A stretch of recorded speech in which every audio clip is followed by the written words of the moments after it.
Hi friends, how are you? I hope that you all are fine. Today in this video, I am going to share with you about my conception and my perception regarding regaining of West Bengal's industry.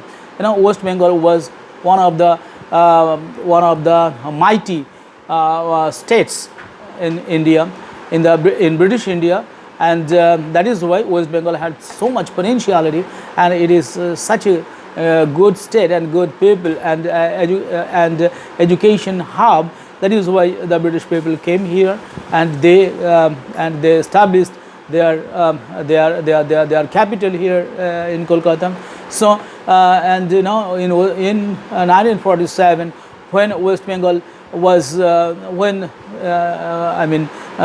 India was bifurcated into India and Pakistan in 1947, then Bengal was one of India's premier economic powerhouses. Okay, so the region, West Bengal region, accounted for roughly 27% of the nation's total industrial production. 27% of total production of India was held in West Bengal. You see now what happened in last 34 years rule of the left front. What they have done?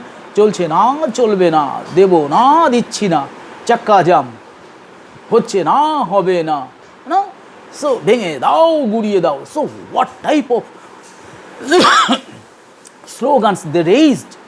They have shaken the foundation of industries in West Bengal.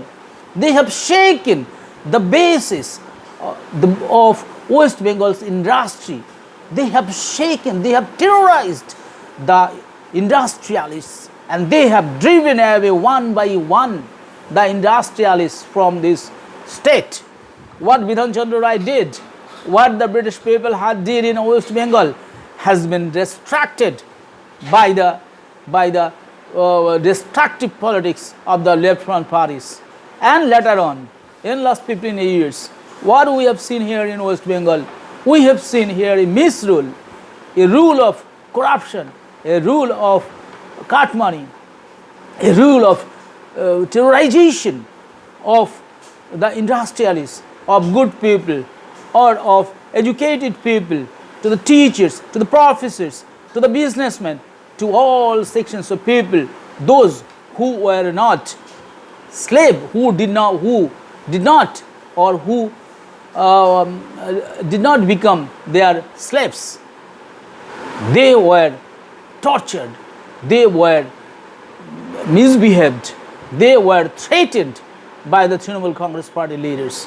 Okay, and you see and it was 27% of nation's total industrial production held in West Bengal, second only to the Bombay Presidency. So after Bombay, West Bengal was the second largest industrial production place, but its economy was heavily industrialized and served as a major global trade and financial hub. But you see what is the condition now in last 15 years. The data of parliament says that nearly 6,000 factories have left this state. Why they will stay in this state? What were there? They were cut money. They were asking for ransoms. They were asking for extortion. They were asking for extortion. This extortion, cut money, corruption, in every place, in every word, in every action, they needed money. Without money, no action or no favor, no work would have been done. By the time of Trinamool Congress rule. So what happened then? They have distracted, they have ruined the state almost. But we need rejuvenation, but we need its regaining of West Bengal's power, West Bengal's culture, West Bengal's industry, West Bengal's lost glory would have to be revived. Okay? So now West Bengal's industry and manufacturing sector were very robust. This region of West Bengal was at the forefront of India's industrial manufacturing, driven by largely jute and engineering. Alongside Bombay, which included Gujarat at the time and Madras, it was one of the few coastal hubs that led the country's industrial output. West Bengal is situated by the river of the Ganga. So, there is potentiality, too much potentiality, not only airways, not only railways, even the waterways can be a route for transporting goods and people. Okay. Not only that, West Bengal's maritime trade was also very great. The Kolkata port was India's primary maritime gateway, handling about 40% of the country's total maritime traffic. Can you imagine? 40% of total maritime traffic was done through Calcutta port. What is the situation now? Now we have lost almost everything in the misrule of the left front parties and the Trinamool Congress party. You see, next, West Bengal's mineral wealth is very rich. The region was rich in natural resources, heavily anchored by coal fields and steel production centers in areas like Asansol and Durgapur. But I know that there was too much corruption in Durgapur and Asansol area, and crores of money have been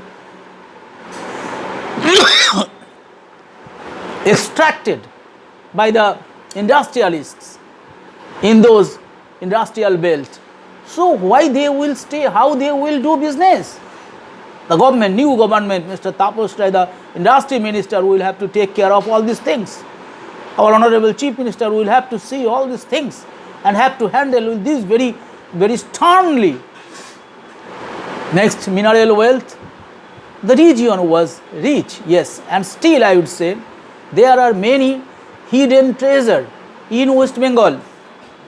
The ONGC, or Oil and Natural Gas Commission, and other mining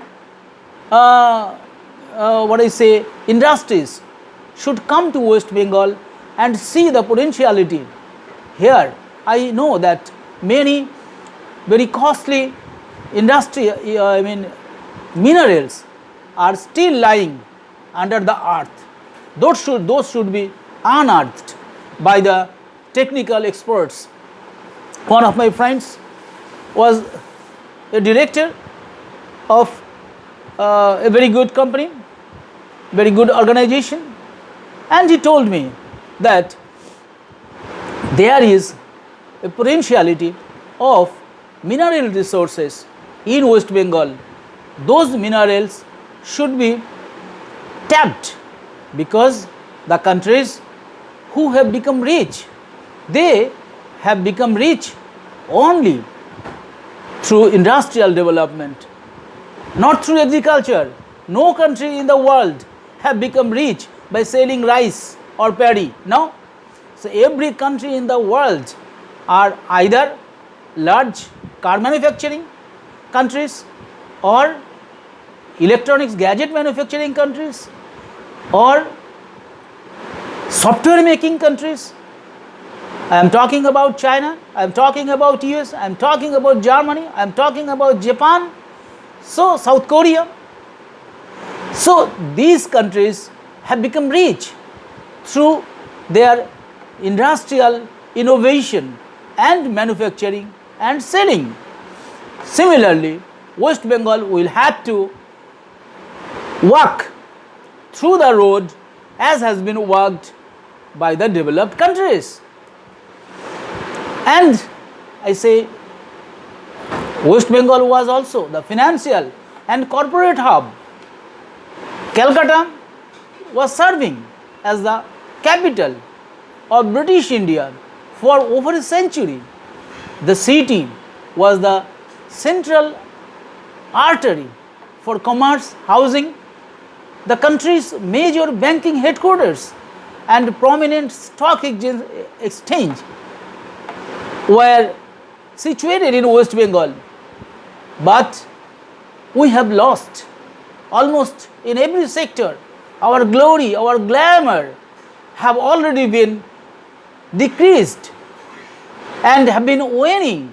Still there is scope, still there is opportunity, still there is little hope, and that little hope will have to be made into a larger hope with the hard working and innovation of our young generation people. If our young generation people work very hard, if our young people, young educated people work very hard and they work very sincerely, work very diligently and work with discipline, then I am very much sure that West Bengal will once again see the light of hope and light of development, and once again it can become, or it can regain the glory of industrial hub or cultural hub or education hub. So this is the situation, this is the scenario, and this is the time, and I think that this is the high time for the people of West Bengal to show their caliber, to show their skills, to show their capacity to the people in the world. The Bengali people are very rich in culture. The Bengali people are very rich in education. They are English speaking people, and they are very talented people, and they are very excellent people. They are very sympathetic people, and they are the people who are really very good in nature. And West Bengal people always welcome the people in the world, from the world. So I think that once again West Bengal can become a great nation, great place. West Bengal once again can become a hub of India, and gradually it will become a hub of cultural hub of the world. So with this hope and with this expectation, I would like to conclude here. Thank you very much.